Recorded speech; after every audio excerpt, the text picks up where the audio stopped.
Apresentar,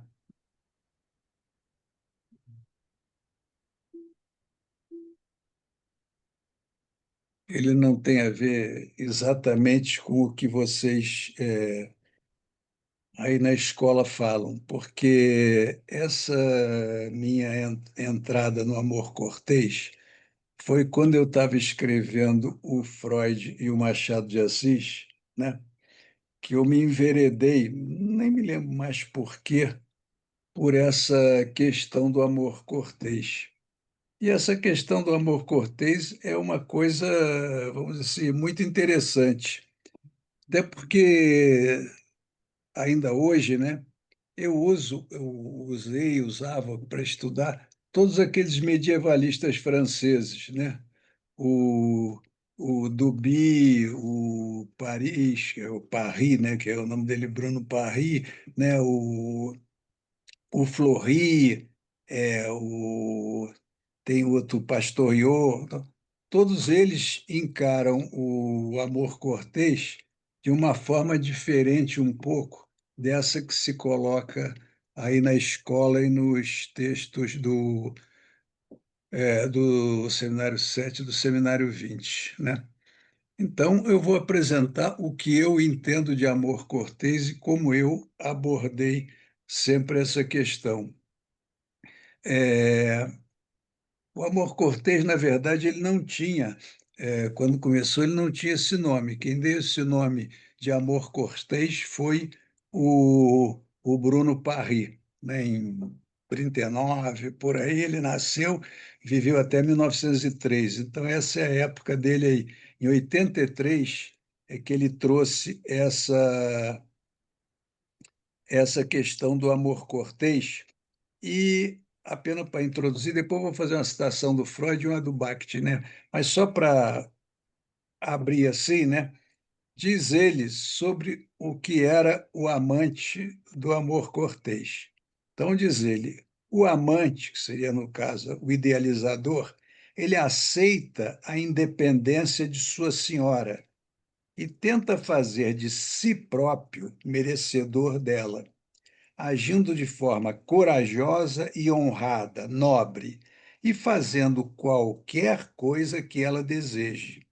A satisfação sexual, diz Paris, pode não ser um objeto ou mesmo resultado final, mas o amor não era inteiramente platônico, visto era baseado na atração sexual, porque há uma conversa assim, muita gente traz essa questão que o amor cortês é um amor, na verdade, platônico, quando não.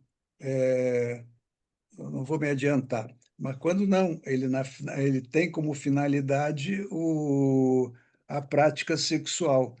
E, inclusive, eu já fiz uma apresentação aqui nesse grupo sobre isso. Inclusive, no texto, que é um texto representativo do Amor Cortês, que é Lancelot, o Cavaleiro da Carreta, né?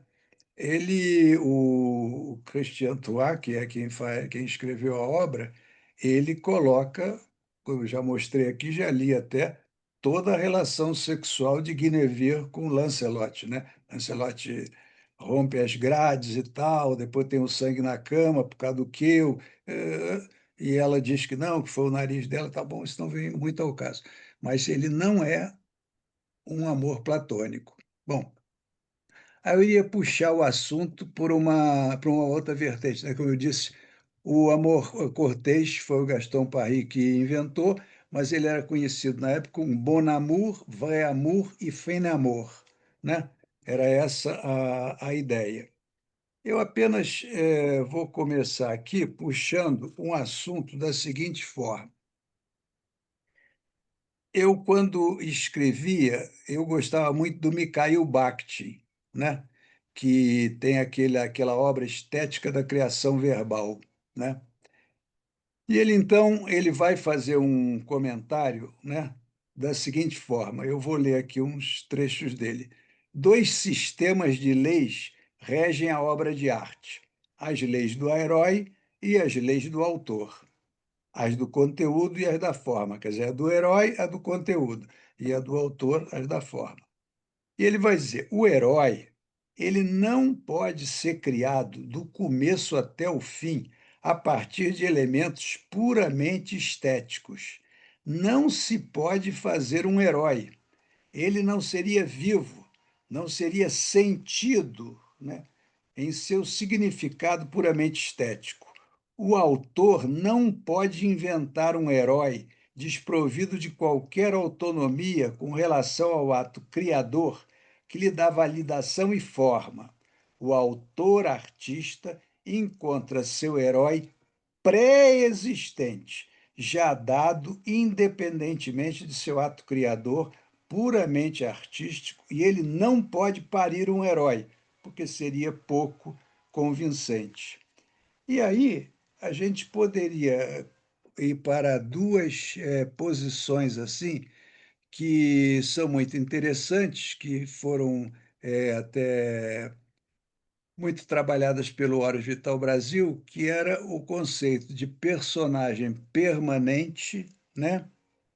E, vamos dizer assim, e as matrizes da subjetividade.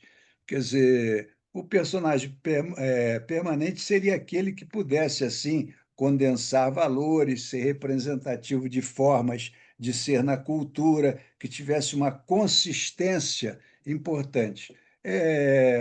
Personagem permanente, você pode pegar, por exemplo, Otelo, personagem permanente. Você pode pegar o nosso amigo Hamlet, personagem permanente, né? Pode pegar, por exemplo, Capitolina Pádua, Capitu, personagem permanente. Esses personagens, né, eles são representativos do que ele chamava matrizes da subjetividade. Bom, sendo assim, toda essa história do amor cortês, e se você pegar, né, usando por base o texto da do Chrétien de Troyes, né, ele só pode estar na cultura e foi apreendido por algum escritor. Então, para fazer um outro paralelo, antes de o paralelo propriamente dito, eu vou ler aqui um pedacinho só do que o Freud disse em 1910 sobre os escritores, quando ele fez aquelas contribuições à psicologia do amor, porque vocês vão de convir que toda essa questão do amor cortês ele está inserido na questão da psicologia do amor. Então diz ele aqui, né? Os escritores estão submetidos à necessidade de criar prazer intelectual e estético, bem como certos efeitos emocionais, né? Por essa razão, eles não podem reproduzir a essência da realidade tal como é, senão que devem isolar parte da mesma, suprimir associações perturbadoras, reduzir o todo e completar o que falta. Estes são os privilégios do que se convencionou chamar licença poética. Além disso, né, eles podem demonstrar apenas ligeiro interesse pela origem e pelo desenvolvimento dos estados psíquicos que descrevem sua forma completa. Torna-se, pois, inevitável que a ciência deva também se preocupar com as mesmas matérias, cujo tratamento pelos artistas há milhares de anos vem deleitando tanto a humanidade, muito embora o seu trato seja mais tosco e proporcione menos prazer, né? Aí ele vai fechar a ciência, afinal, a renúncia mais completa ao princípio de prazer, de que é capaz nossa atividade mental. Bom, então vamos ver aqui. Como era o amor cortês, ele é da ordem do século, né, 12, século 13, né? Fundamentalmente século 12, né? O que que acontecia naquela época, né? A mulher era um objeto, né, de disputa, de, vamos dizer assim, em que você fazia até transações, né, por questões familiares, por questões de terras, casava A com B para defender tal posição, A com B para poder ampliar o patrimônio, etc. Então, todas essas questões colocavam a mulher numa posição secundária, numa submissão muito grande à posição do homem, né? O que que acontecia? Havia nessa época, é uma época da chamada vassalagem amorosa, né? Aí diz ele aqui, eu citar apenas o Jean Fleury. A dama, por pudor e moderação, por escolha também, impõe provas a seu pretendente, uma demora que retarda o momento da realização.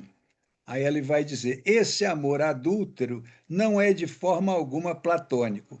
Esta mulher aqui que ele está colocando aqui seria esta mulher que está em tese indisponível, né? Mas ela entra em disponibilidade na medida em que tem algum cavaleiro que normalmente é de posição inferior à dela, que começa a fazer a corte a ela, né?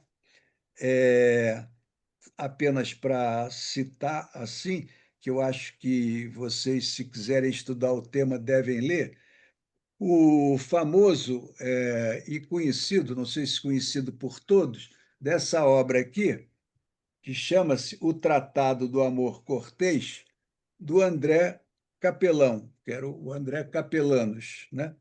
Esse tratado é um grosso tratado, tem uma série de coisas, não dá para ficar se tomando assim por base ele, porque ele, curiosamente, e só para adiantar um pouco a coisa, ele tem uma primeira parte que ele defende, né, o amor cortês como uma possibilidade de traição, né, e até adequada. E numa segunda fase em que ele nega isso tudo. Ele é apenas interessante para você ver toda a questão da discussão desse autor, do André Capelanos, né, na obra em relação ao amor cortês. Então, vamos colocar a coisa nos seguintes termos, pegando pela literatura. O que é que nós temos se nós usarmos o nosso Chrétien de Troyes com Guinevere e Lancelot, né? Guinevere é mulher do rei, né? Lancelot é um cavaleiro do rei, obviamente que a posição dele frente à rainha está bastante diminuída.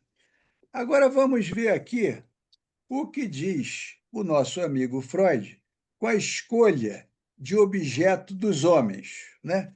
Ele vai dizer que existem 4 posições, né, de um homem nas suas chamadas pré-condições para o amor. A primeira delas, uma terceira pessoa prejudicada. Muito bem.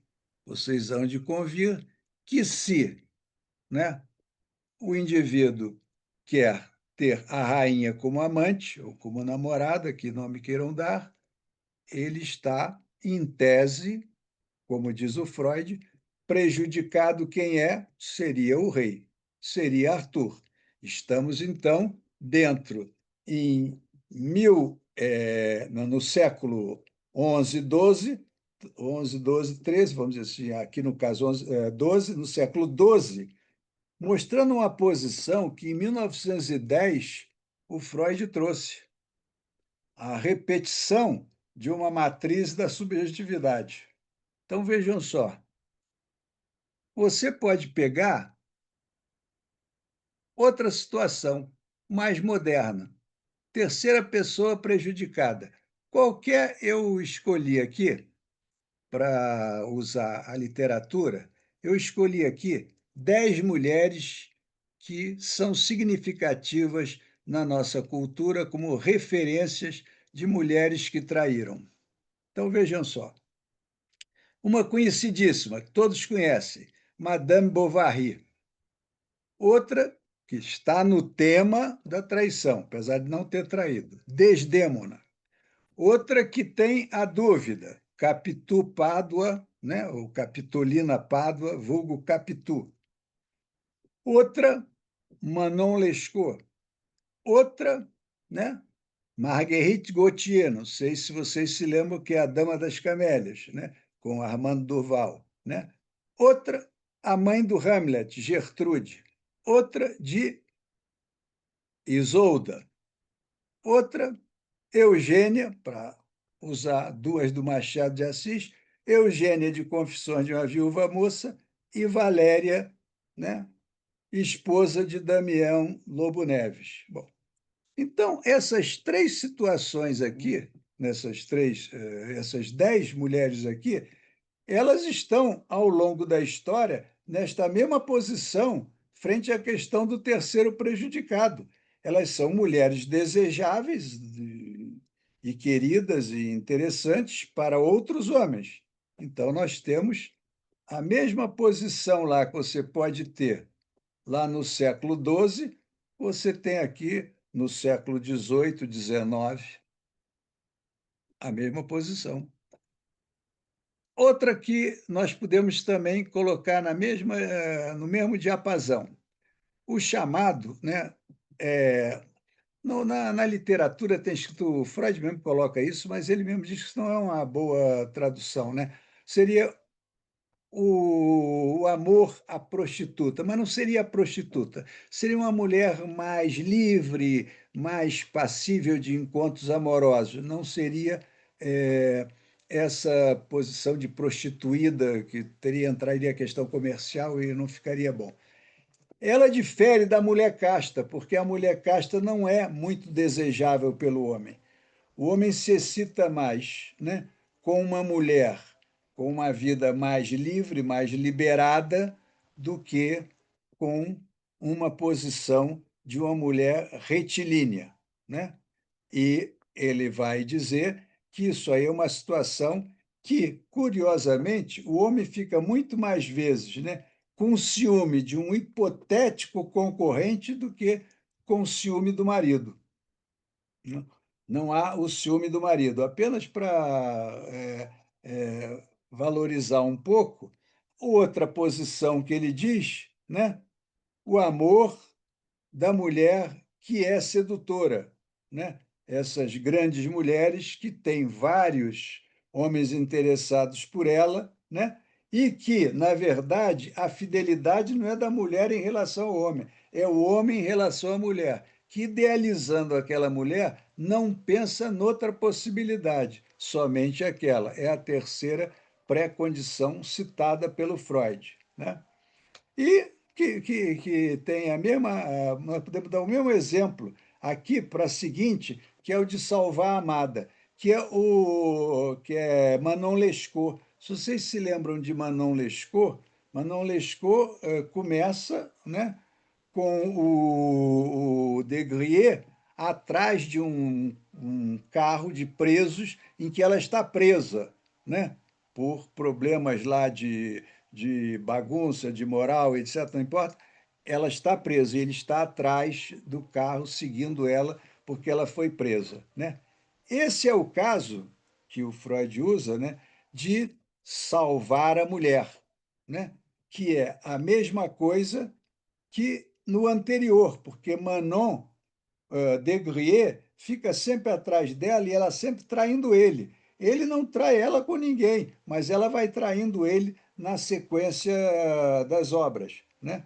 O que estaria, evidentemente, né, composto esse quadro aí que o Freud diz, né, e que você poderia dizer, né, você pode encaixar esse quadro freudiano no texto do Chrétien. Por quê? Porque, terceiro prejudicado, teríamos aí o rei, né? Se a Guinevere dá bola, como ela dá a bola para o Lancelot, faz, vamos dizer assim, declarações de interesse a ele e tal, ela, né, não fica com uma, vamos dizer assim, posição muito casta, fica com uma posição um pouco mais leviana. Isso, obviamente, que facilita um investimento erótico nessa mulher, né? Ele, né, como vocês poderiam concordar, o amante dessa mulher nessa posição amorosa, ele não pode ter outra mulher, mas ela, em tese, vai ter dois homens, ele e o marido, né? E a salvação da amada vocês podem também encontrar na mesma obra do Chrétien, que é o seguinte: Guinevere, ela é capturada por Meleagante, né? E ele leva ela para o reino dele. O rei não vai atrás dela. Quem vai atrás dela é Lancelot. Para quê? Para salvar a mulher, para salvar Guinevere das mãos do nosso querido amigo, né, Meleagante, que é quem está com ela. Então, essas três situações, né, é, são interessantes para você ver como a literatura traz esses quadros que são muito mais fáceis a gente fazer a leitura, eu acho, pela literatura do que pelos textos, textos teóricos, né? Aqui vejam só para valorizar aqui a questão. Diz o nosso amigo Capelanos, né? Então, assim, ele diz aqui: não é possível que restem dúvidas. O amor de que se tratará nos dois primeiros livros do tratado nada tem de amor platônico, mas André especifica claramente suas etapas ou graus.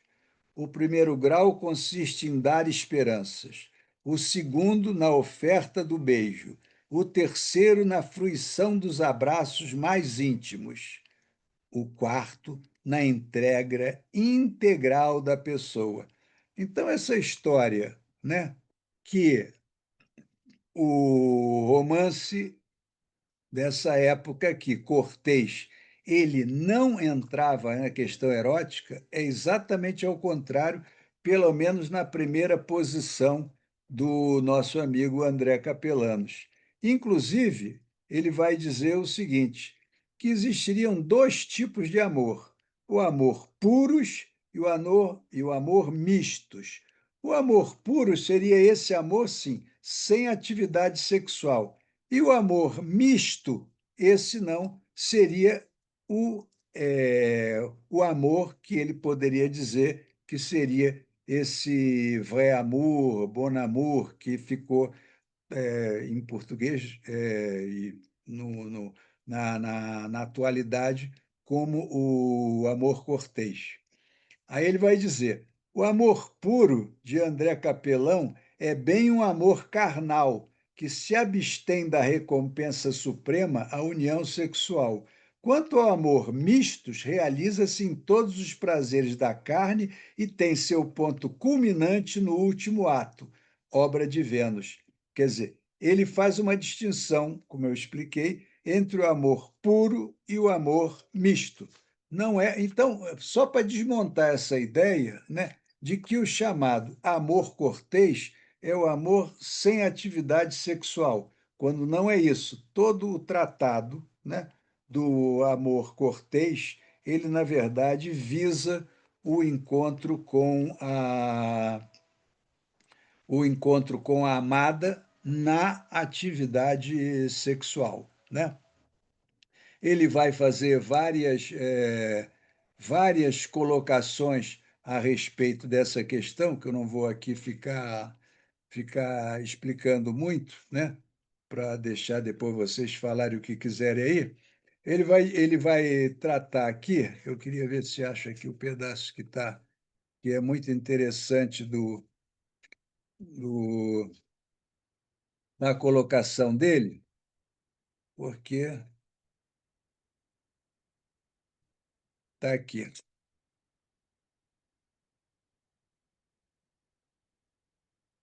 Aqui, aqui. Cadê o negócio aqui? Aqui, né? Embora a união carnal seja o objetivo do amor, como diz André na definição inicial, sua realização não é necessária. Sem esse objetivo, o amor não existiria, mas sendo ele atingido, o amor corre o risco de deixar de existir. Porque ele vai fazer uma distinção assim, que esse casamento daquela época, ele organizado, arrumado, trabalhado, em que a dama não escolhia nada, era escolhida pelo pai, né? Ela, obviamente, que não apitava nada. Então, o marido que viesse tinha que se virar com aquele. Agora, vejam só, o que eu acho interessante é que, passado, né, vários séculos, nós tenhamos a mesma situação. Porque vamos pensar aqui, né? Quando você tem a situação que eu dei do exemplo, né? Pega, nós outro dia lemos, acabamos de ler a nossa Memórias Póstumas de Brás Cubas. Memórias Póstumas de Brás Cubas é exatamente essa situação em que Valéria, né, se apaixona por Brás, mantém uma relação e mantém uma posição com o marido, tudo montado. Só que tem que toda a questão dela é com Brás. Mas isso, que diferença isso faz dessa posição do século XII? Eu, particularmente, não vejo posição nenhuma. Então, eu digo, é sempre uma repetição. Por isso é que eu disse que os personagens são permanentes e as matrizes subjetivas, por causa dessa questão. É uma repetição. Eles apenas têm uma, vamos dizer assim, uma apresentação um pouco diferente, né? Por quê? Você vê, um está lá no século XII, Machado de Assis está aqui em 1881, repetindo uma situação semelhante. Por quê? Aí você vai dizer, se naquela época, né, no século XII, a moça fosse pega em flagrante delito, digamos assim, possivelmente podia matar, estuprar, degolar, fazer o que quisesse. Agora, aqui, se vocês se lembrarem, no Memórias Póstumas, a Valéria, né, ouve o Brás Cubas dizer para ela que vamos fugir, né? E ela diz: não, não vamos fugir, porque ele vai atrás e vai poder matar. Por quê? Porque ainda naquela época nós tínhamos, né, os resquícios da ordenação filipina, que vigia no Brasil e vigiou durante algum tempo, né? O que que acontecia? Eu já expliquei isso para o nosso grupo de literatura. Se você tivesse uma mulher, né, que traiu você com um sujeito que tivesse uma posição, né, superior, o que que aconteceria? Nada, você não podia nem reclamar.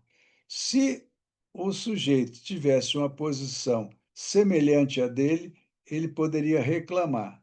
Se o sujeito fosse inferior a ele, posição social inferior, ele poderia matar. Mas nas três posições, podia matar a mulher. Que diferença tinha? Isso, vários séculos depois, a mesma posição. Essa posição, né, de uma mulher subserviente e que vai, aos poucos, apesar né, das dificuldades do tempo, ela vai, aos poucos, mudando a posição. Mas a posição em 1881, eu imagino que não era mesmo no século XII, mas evidentemente que tinham semelhanças. Então, o que seria? Isso seria sempre uma repetição, né? Então, quando você pega um Chrétien de Troyes desse, tem vários pontos que ele é, pode ser colocado em várias situações dessas aqui.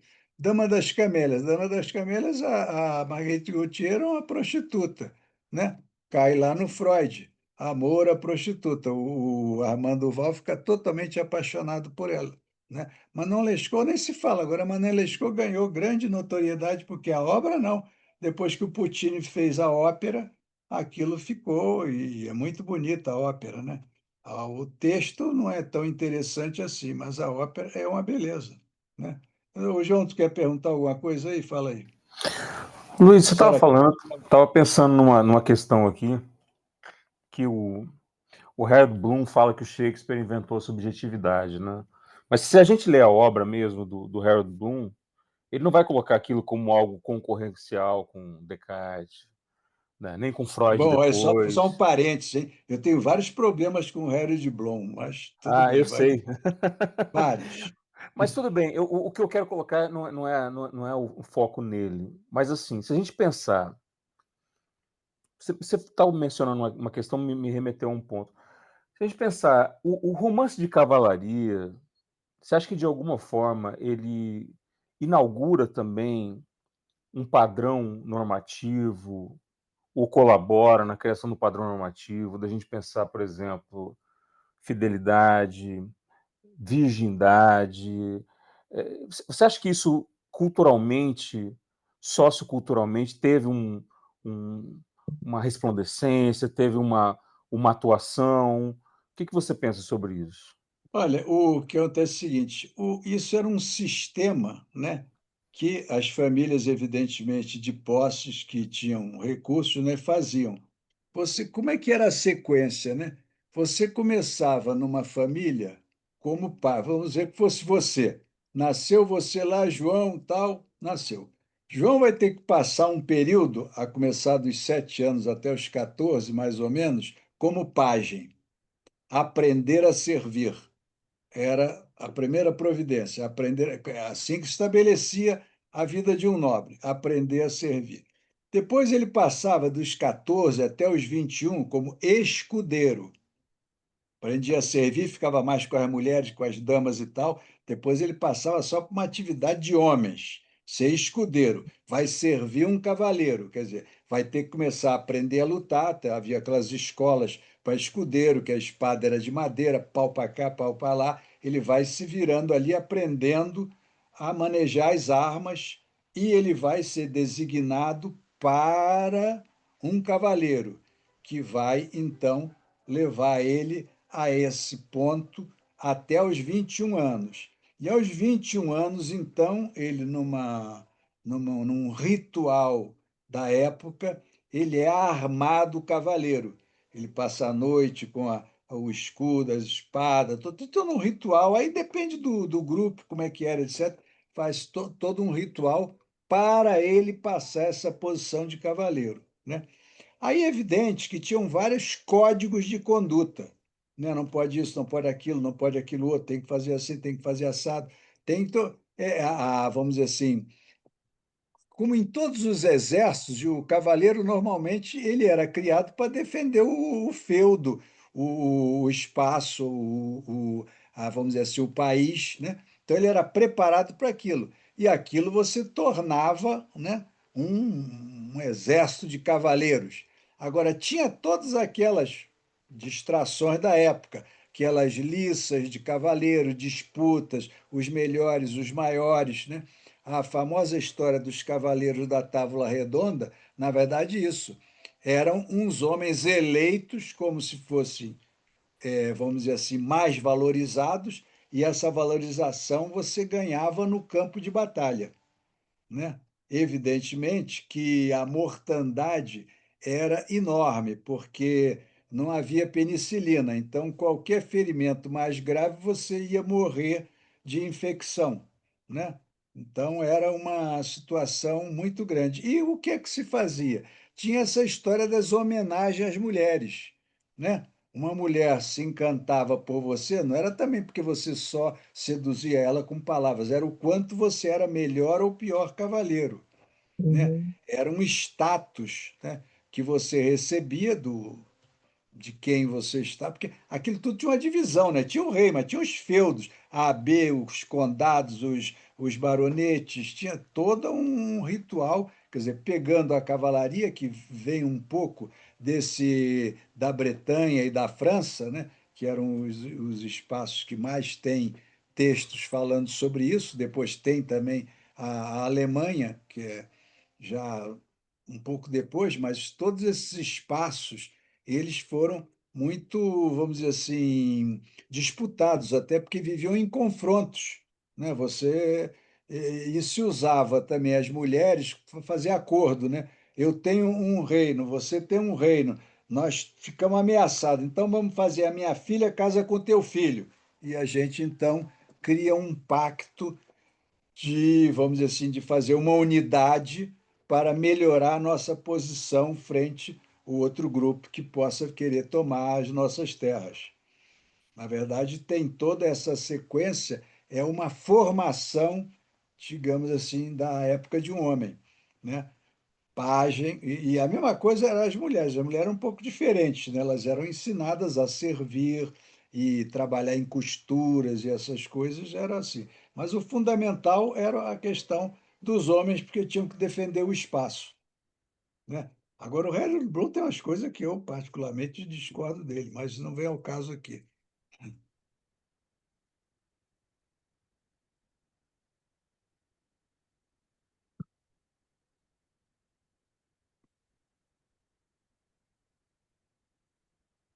O que é? Não ouvi. Você falou, Tereza? Não ouvi.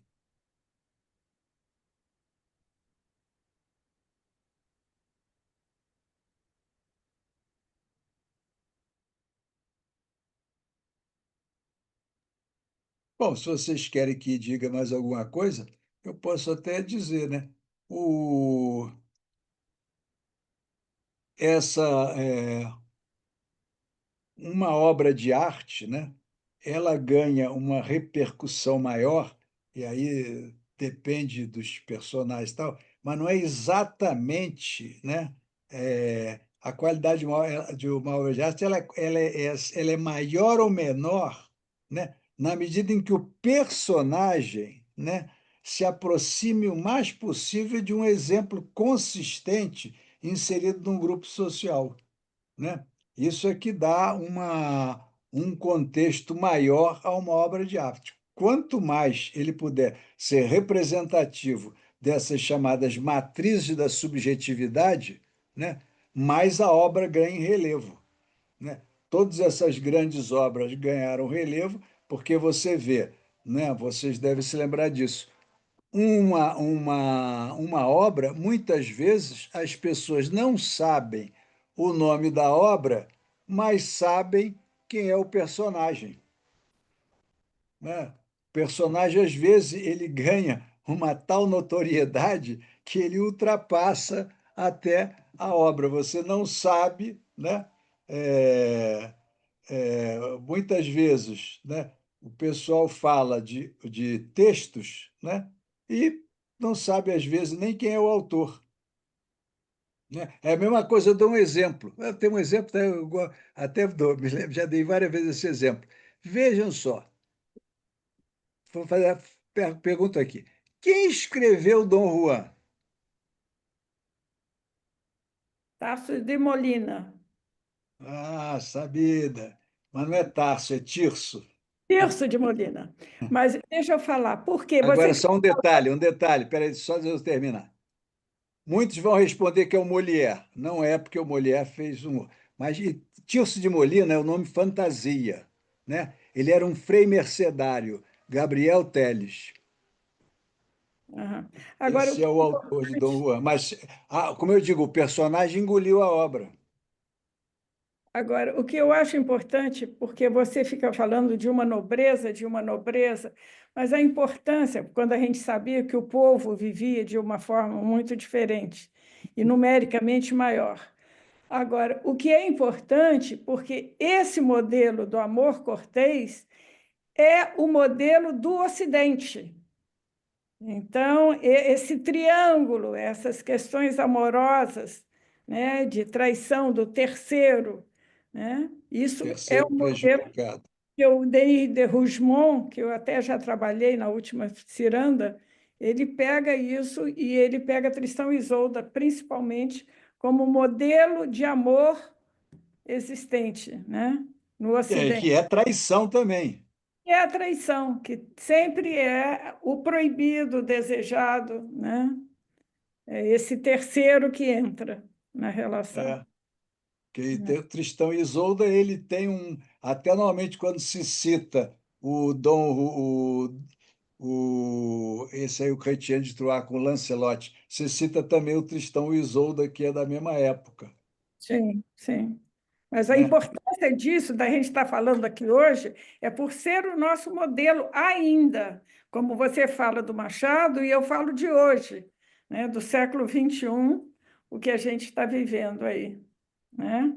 É por causa disso, porque os personagens são permanentes, Sim, sim, né? são. Você apresenta uma outra montagem, mas o personagem, fundamentalmente, ele é o mesmo, porque as matrizes da subjetividade são as mesmas.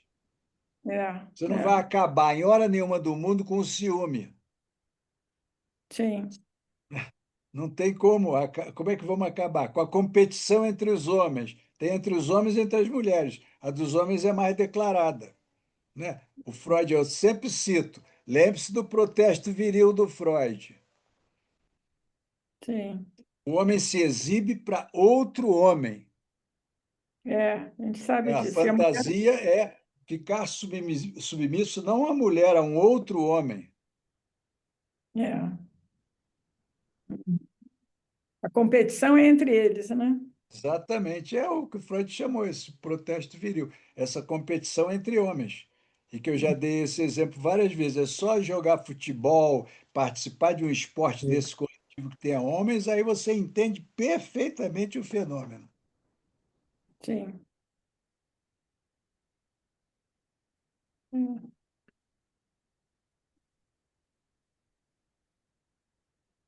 Luiz Alberto, Luiz Alberto, Estou ouvindo.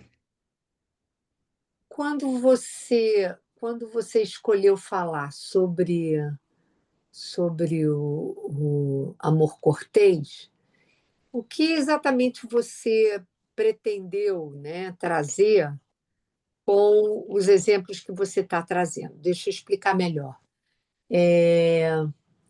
Porque tem toda essa questão do corpo, né? A gente pegar a visada do que é profano e do que é sagrado, né? Se a gente quiser pegar o erotismo por essa vertente que está presente justamente no livro O Erotismo, né? Onde ele traz essas duas possibilidades de abordagem do corpo, pela via do sagrado e pela via do profano. A gente pode dizer, eu não sei se foi isso que você pretendeu trazer, né? Que justamente todo o nascimento dessa especificidade poética, que é o amor cortês, se é, na verdade, uma forma, e aí o que você está trazendo é específico da, da poesia ocidental, é isso que eu estou entendendo que você está colocando. Você acha que essa poesia específica, o amor cortês, seria, na verdade, uma releitura do que a gente encontra, claro que de forma talvez um pouco mais rudimentar, na poética, o amor cortês como sendo uma, um novo estatuto desse território a ser profanado, que é o corpo da mulher? Olha, mas uma novidade eu não diria, né? Porque sempre foi assim, né? Não, isso que eu estou falando, uma releitura. Pois é, porque vamos dizer assim, tem aquela frase assim que é até do Horos também, né? O ser humano não se aprimora, o que se aprimora é máquina. Então você, como eu disse, você dá uma outra apresentação, mas substancialmente é a mesma questão, né? Quando eu dei o exemplo dos textos das 10 mulheres aqui, porque são atuais, não são lá do século XII. Mas qual é a diferença? Não tem diferença nenhuma. A posição. Eu, quando peguei até o Machado de Assis em 81, lá que eu usei lá as ordenações filipinas, as ordenações filipinas vigiram no Brasil, na prática, até 1800, apesar de terem sido revogadas antes, mas existiu. E se nós formos em alguns lugares aí, e a mulher que traiu, os caras disseram que matou, pau, mereceu. Mas onde é que está essa diferença? Então, como eu digo, o homem não tem aprimoramento, ele tem apresentação diferente. Pois é, então, mas você diria que essas apresentações que vão, em termos discursivos, se modificando ao longo do Sim, tempo, elas vão se modificando, porque veja só. o fato é o a- mesmo, a questão é a Pois é, mesma, tá bom, veja profanar só. o corpo da mulher. Claro, há uma diferença, né, na resultante, porque veja só, obviamente que se você amanhã tiver um caso, né, vamos dizer que você está aí com 20 anos, teve um caso, haveria muito pouca probabilidade do Nazar dar um tiro no outro cara, Não né? sei, não. Não, tá A bom, ver, mas aí você tem aí que. você já. Eu não sei, não. Bom, mas vamos dizer assim, em 10 pode ser que um ou dois desse, mas não ia dar. Lá não. Lá era autorizado a dar. É. Era, Era, era diferente. inclusive, em estado A. O sujeito era em estado A dar. Porque se ele É, não desse, ele ia ser o covarde, o execrado, frouxo. execrado. É. Exato, corno manso, né? Então, o status, né, era de qual? De que um homem tinha o direito de matar uma mulher que o traísse. Isso vigiu no Brasil, né, durante muito tempo. Hoje isso não é aceito, então há uma evolução. É muito A, a, interessante isso que você está falando, porque aí, de certo modo, eu vou falar uma coisa absurda, mas que a gente sabe que é verdade. A mulher, se ela pula cerca, ela é execrada. Mas sim, claro. Não, o não. homem, meu filho é macho, meu Não, filho mas é veja só, potente. é exatamente por causa do protesto viril, porque ele vai chegar lá no vestiário e vai dizer, olha, eu estou comendo a fulana e a fulana. Pô, cara de sorte, rapaz, putz, vai ser valorizado dentro do grupo, não vai ser execrado de jeito nenhum. A mulher, não. A mulher não, você vai dizer, eu estou dando para o Mariozinho e para o Joaquim. Pô, que vagabundo, hein? Vai ser assim. Exatamente. É, Pior que é mas verdade. mas é assim. O que eu estou dizendo é que a apresentação hoje é um pouco diferente, né? Mas Fora que as outras fundamentalmente é a mulheres mesma ficam questão. muito invejando, né? Ficam O quê? invejando. Os homens elogiam, as outras mulheres, por inveja, criticam. Sim, possivelmente, possivelmente, né? Mas aí é que entra uma questão interessante para nós analistas. O que isso tem a ver com a questão, né, da relação da mulher com a castração? E o fato de que ela lida, né, com o corpo como algo que tem que ter um dono, digamos assim. Tem que ter alguém que seja o dono. O homem não. O homem tem. Ah, Tereza, você está muito antiquada nessa leitura. Eu acho que isso ainda vigora, com, com, É, outras, com outras roupagens, mas isso é. ainda vigora. Não, sim, até porque você vê que há algum tempo atrás, não é muito longe, não, né? Você tinha uma mulher que tinha se separado, se dizia assim, ela era desquitada. Desquitada As já era uma outras mulher de mulheres se segunda linha. afastavam. Exatamente. Se lembra que nos colégios de freira não aceitava nem as moças, as Exatamente. meninas, Eu filhos de tenho uma pais paciente desquitados? por isso. Oi?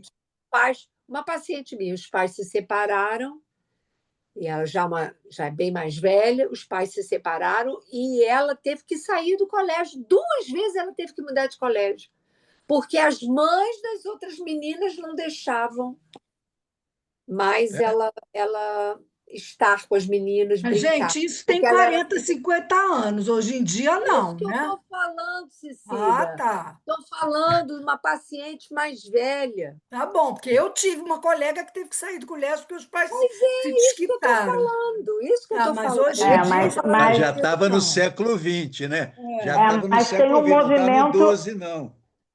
mas tem um movimento grande aí de volta à mulher troféu. Tá? Um Mulher movimento troféu. O que é a mulher Troféu que ela falou. troféu? Fala para mim. mulher troféu, mulher jovens que recebe, que é maravilhosa, que está sempre bem arrumada, né? São dois polos, a mulher troféu e as meninas que estão fazendo sucesso aí nos close friends, nesses sites de nudez que ficam só se exibindo nuas, né? Então, assim, a mulher só ganha bem nessas duas posições, em tese, né? Olha Mas aqui, são os dois lugares, e isso é atual. Isso é atual. É Tem interessante o que meninas você aí está que falando, estão ganhando Simone. E se o uma homem fortuna. Então, mas se os homens começarem a se expor, eu acho que não vão ser tão bem-vindos assim, não vão ganhar tanto dinheiro. As mulheres ganham dinheiro com o corpo. Por que Porque será, a né? ordem, porque o corpo da mulher ainda é o que é o capital maior, mais do que a competência, mais que a Isso, inteligência, mais que tudo. E exatamente. essas duas classes entenderam isso. Claro, com suas vicissitudes, não sem elas, obviamente, mas em termos de mas bem-estar veja só. O corpo financeiro, monetizado. Mas vem cá, isso também não é tão antigo as assim, porque questões. veja só, até alguns anos atrás Exatamente. ainda havia E, desfile de Miss. É verdade. Ainda existe desfile de Pois é, Miss. então. Ainda De Miss. existe. Qual é que é a moça de Miss? Era de maiô. Aí tinha medida de busto, de cintura, de não sei o quê. Ainda tinha a fita métrica para medir. Bom, que é, desvalorização do discurso é esse? Luiz, você tem razão. Só muda só muda o